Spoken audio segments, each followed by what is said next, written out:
Et alors, avec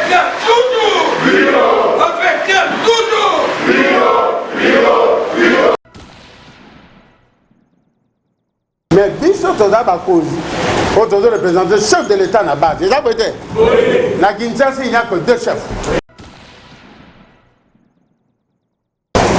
tokotosa maye mokonzi ya ville aza koloba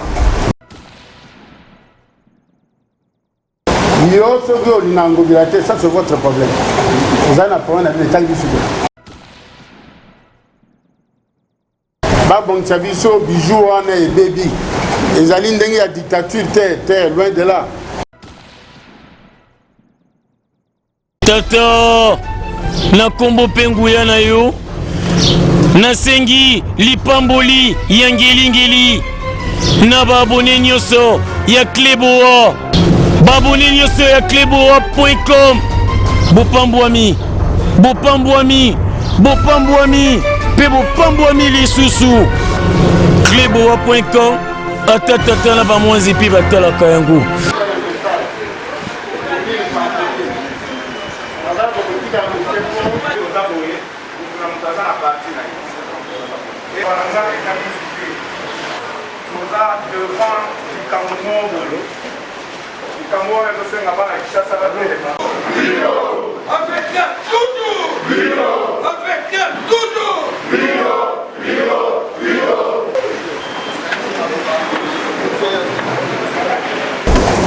tokotosa maye mokonzi ya ville aza koloba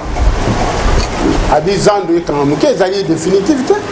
moke kaka ba temps moke peut-être dans un mois ou dans 2 mois zando ekosila te tokobosana nyonso mbongo oyo moto ya liban aza kozwa wana ekoya mpe kobongisa marché bomona ete bakanivo nyonso boucher biloko ya boucher biso tozelai joka mokonzi mo akolobela bino comme ezalaki préoccupation na bino boyebaka zando wana ekokoma zando ya solo bokokena oyo bavoyageaka bayebi na bapays mosusu te grand marché na bango ezala so pourquoi biso Kinshasa te surtout que mwana mboka ngobila mbaka asimi ville tozalaki 35e gouverneur azali 35 gouverneur ya ville ezali mandat ya bopeto mandat ya nuisance babi soko oleki na esili fo tika bilembo eza boye te avant malade ya boyokaka 21h kini bopeto yaka terrasse te y compris nuisance sonore 21h30 boza oyo kosu musique boza basoni boza oyo kosu musique atike elembo toza na mosala monene na salubrité ça toza kobunda mais oyo tobengi comme nuisance sonore je crois que côté wana aza na mokaku swa bato mpe basepeli mingi makambo ya mingi oyo ye aza kosala kaka mpo mboka ekatani na gombe ekomi na tout mois difficile mais azala mwana mboka aza kosala mosala monene yango atu biso tokoya kotika te parce que biso bakolo Kinshasa ayebaka toza de cœur na ye moko na biso akozonga akoka korassemble bachef de cellule bachef de notable banotable bachef de groupement baninga nsele balia bamaluku na population koyebisa bango bien fondé eloko tokanga motema moke je crois que mikolo koya biso tokozala esengo moko bakofungola yango ekozala mwa patience moke c'est le message le plus important na ya kopesa bino yango wana biso tozogere baquartier à peu près 400 quartiers que tozogere de Maluku Angalema à peu près 400 quartiers à peu près 800 quartiers titulaires dans le superviseur chef de rue dans les 37 000 ou 30 000 voilà 38 000 donc Kinshasa eza ya biso alors message na biso lelo bozala kwa bapasteur bokende koteya sango elamu oyo ya bopeto tokosala na marché oyo biso tokomona gouverneur po ye moko alobela biso mosala ekokosila mokolo nini eza boye te mais lelo ezali bino bokende boteya sango elamu ke baza konyokola bino te gouverneur aza kolala te moi butu moi po ke bana ya Kinshasa bazwa esika na bango ya solo bomoi les gens donnent esali basukutu babotami te baza na mboka mais gens donnent esali avec maréchal mais suivi nango ezalaki te nde nauti koloba. Alors tosala effort même na moment oyo liboso ya lopango terrasse eza liboso na yo sala mosala nasengi na bacheka nde tobaki voirie ya quartier il faut ezala eza boye te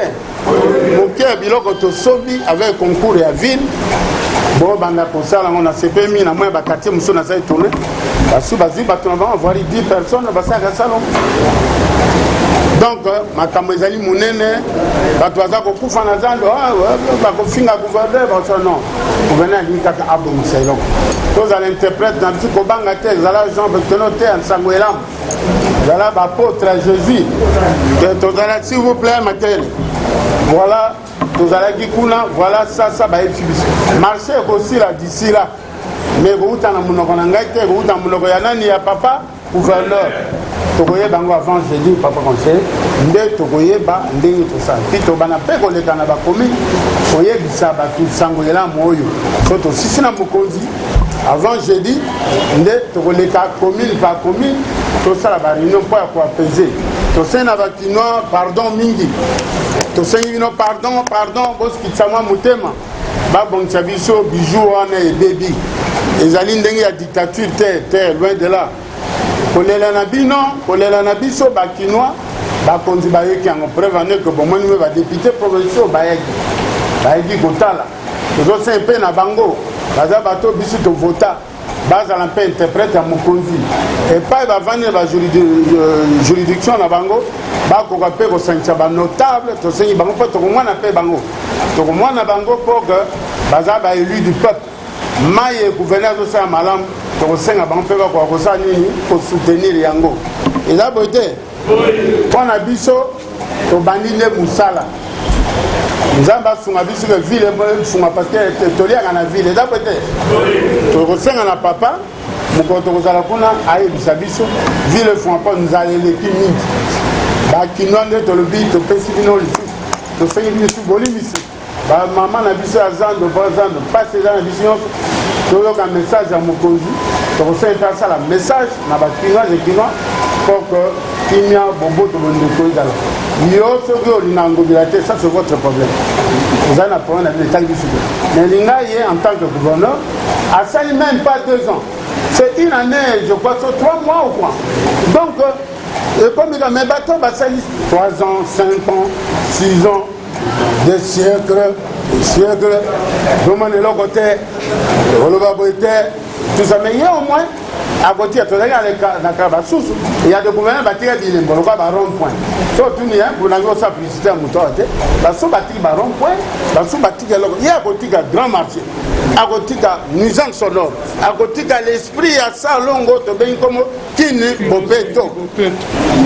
kini bopeto ezali éducation mobimba ya ntongo etani poko ekomi okoka kosala ngobila kotika temps boko azali boy tout ça non botika ya bitu tokende na ye te na suka so akoki te toba oyo koloba di tokomi wapi mais pour na ya le mwana mboka alba kokoma te na suka na yo sa propagande na ye te mais biso toza bakozi oyo tozo représenter chef de l'état na base eza boye te na Kinshasa il n'y a que 2 chefs il y a le chef de l'état et nous les chefs de parti eza boye te obeta maboko mpona alors mokonzi ya mboka akotina bibeko ya epai ya gouverneur na biso yo notre président d'honneur ye mpe akobwanga na babumese bakobwanga na biso bato bakosala mosala eza biso te voilà pourquoi na bakozi parce que ye président ya mboka oyo alekanaki abi il y a 2 chefs ye moko na biso na ntango okoma président wana donc ekokoma publicité na ya ezali eloko yebani na bato nyonso nasengi bino lokola bokozonga chaque coordonnateur asala message obengisa réunion ya bacollègue nyonso bachef de rue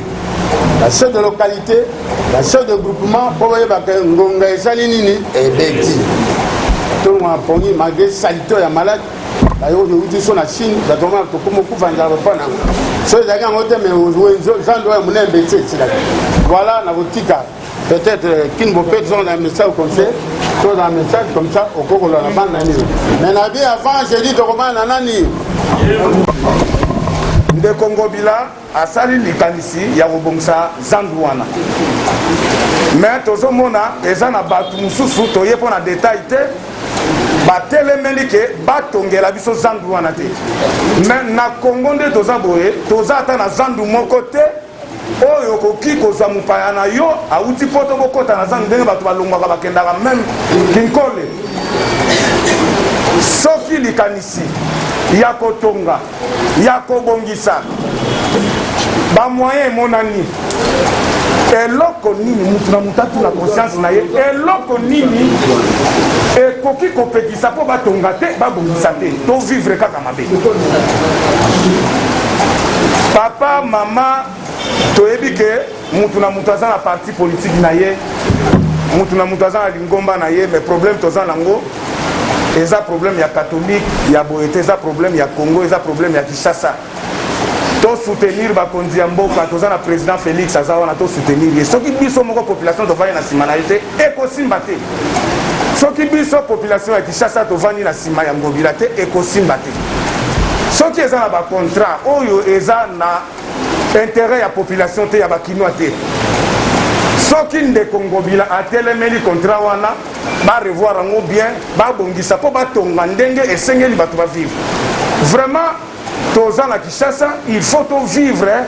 ndenge bato ba vivaka na ba ville ndenge totambolaka na bamboka mosusu toyebi ke passe ezali na bato bazotomboka tozokoma ntina pasi na bango parce que mutu aliaka kaka wana yo oyebisa ye mbala moko longwa opesi ye mpe makoki te gouverneur aza na pasi wana. Ngai sikoyo problème na ngai eza nini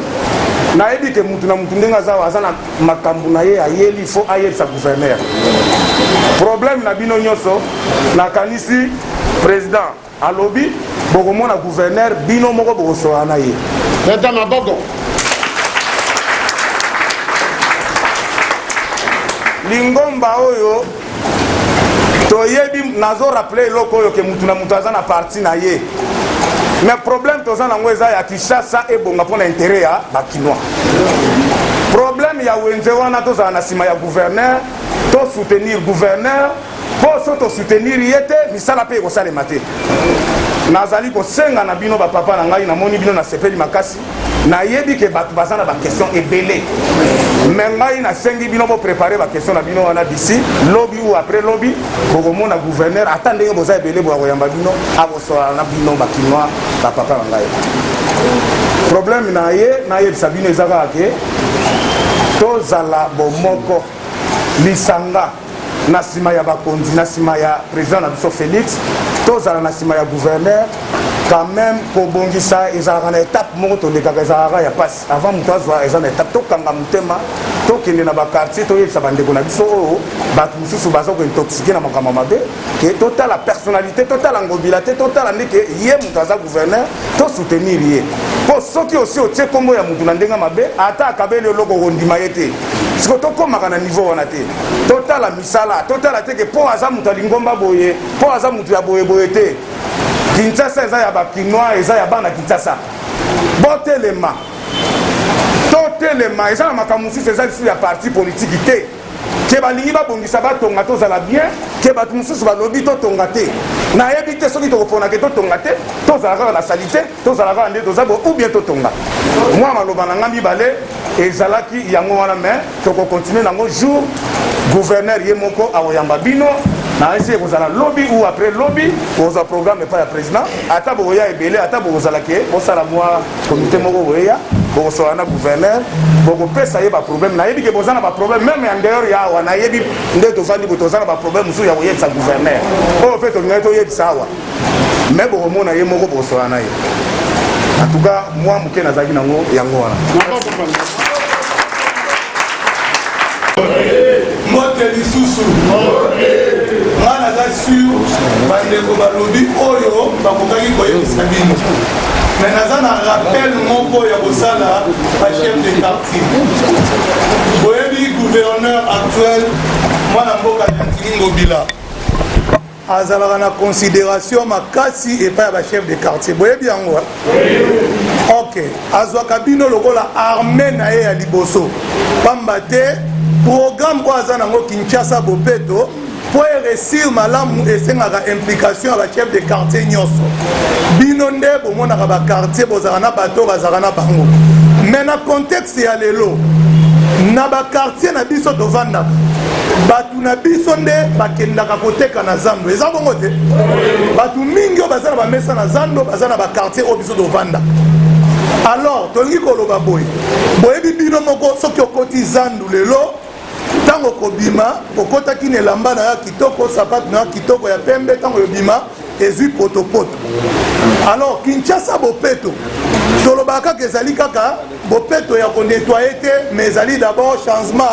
ya mentalité est-ce que na mentalité na biso ba chef de quartier tokolinga kaka bato na biso bakendaka zando ntango abimi azongi na bapotopoto akomi kosukola makolo yango mwana mboka Argentini na cadre ya programme na ye oyo apesa na assemblée provinciale moko ya ba-axe principal ezali amélioration et modernisation des infrastructures de base yango il faut kobanda komoderniser bamarché na biso boyebi ke zandu oyo ekontenaka ezali peut-être richesse na biso ya Kinshasa bato nyonso mingi basalaka te mais bazali nde bateki eza bongo te alors place wana ezali mpe place économie na biso evandi na cadre ya modernisation gouverneur de la ville alingi komodernize zandu oyo tokotaka mbala na mbala bozomona meme basalite bamatière fécale place akomela mai ya malongo ezalaka te okota na zandu place ya toilette eza te bokomona kimoyibe epai na cadre ya changement ya mentalité liboso kobanda kobongisa pamba te ntango yo koya outi na balabala oya na mutuka na yo ti na kati ya zandu bandeko na poto bawenze ya bapays mosusu toyebi meme bamaroc okoki koya na mutuka na yo ti na kati ya zandu oye na pavillon oyo batekaka bilamba oparke osombi bilamba na okei soki zando na biso ekomi bongo ezali esengo te ezali esengo te yango naza kosenga boye bosoutenir vision ya mwana mboka Gentini Ngobila ye atiaka espoir na ye epai ya bachef de quartier bino mpe lokola bosala ye confiance boyebisa bato oyo bavandi na bakartier na bino oyo bakendaka koteka na zando ete batelema mpona Kinshasa na bango kobongisa zando wana ezali mpona intérêt ya biso nyonso ezali mpe mpona intérêt na bango bato bazali koteka bandeko ntango tosala badescente na zando okomona ye omoni esika bazoteka biloko oyo kolia otali potopoto otali basalite même na banyeye ezali wana esala yo pasi ntango mosusu bakaka biloko oyo kaka nde bato bakendaka kosomela biso tolia eza loka toza kovivre na malade alors le gouverneur atali souci ya population na ye bakinois ndenge alingi population na ye alobi tika na modernize zandu na bongisa esika oyo ekoma bijou ya biso nyonso ya Kinshasa donc biso mpe tokobeta tolo toza na marché oyo ezali moderne eza esengo te ezali esengo te bandeko yango nasengi bachef de quartier bino armé ya Ngobila ya liboso totelema mpona kobongisa zandu na biso totelema c'est vrai mokonzi akoyamba bino bokolobela ye oyo boza nango posa mais dans un premier temps boyebisa bato bazalaka na bakartier na bino oyo bazalaka na bamesa na zando batelema ezali mpona intérêt na bango moto akosa bino te oyo zando ezali mpona boye te ezali mpona bolamu na biso na cadre ya modernisation tokosala zando kaka ndenge bazando ya poto ezalaka tokolongwa na zando wana tokokende mpe na gambela tokobongisa yango mpe bazandu nyonso image bokotikala nango ya gouverneur na bino ke abongiselaka biso bazandu lelo na kati ya zandu balabala ekoma okoki kokota boye okoki kobima boye ekozala esengo epuis koyebisa na bandeko tozali korelokalize bato oyo ndenge tosuspende zandu torelokalize bato na bamarché temporaire toza na marché ya Kabamba marché wana mpo balokalize yo ezali ofele toza koyoka moto akosa bino te ke baza koteka bamesa kuna na $1000 eza bongo te ezali ofele bato oyo voilà le message donc message oyo bokokapte boyebisa bato na bino bato bazalaki na bamesa na bango na zandu bazali kolokalize bango na marché Kabamba na marché mosusu ya Kabinda na marché mosusu kota kato oyo totongi provisoire ezali table moto nyonso akozwa ofele bosenregistre mais peut-être ekozala na taxe ya assainissement boyebi bopeto eza eloko ya liboso taxe ya assainissement mpo ezala mais mesa yango moko ezali ofele bandeko babanga te bakanga motema mpo na temps oyo tobongisela bango zando ndenge gouverneur na bino alingi ezala.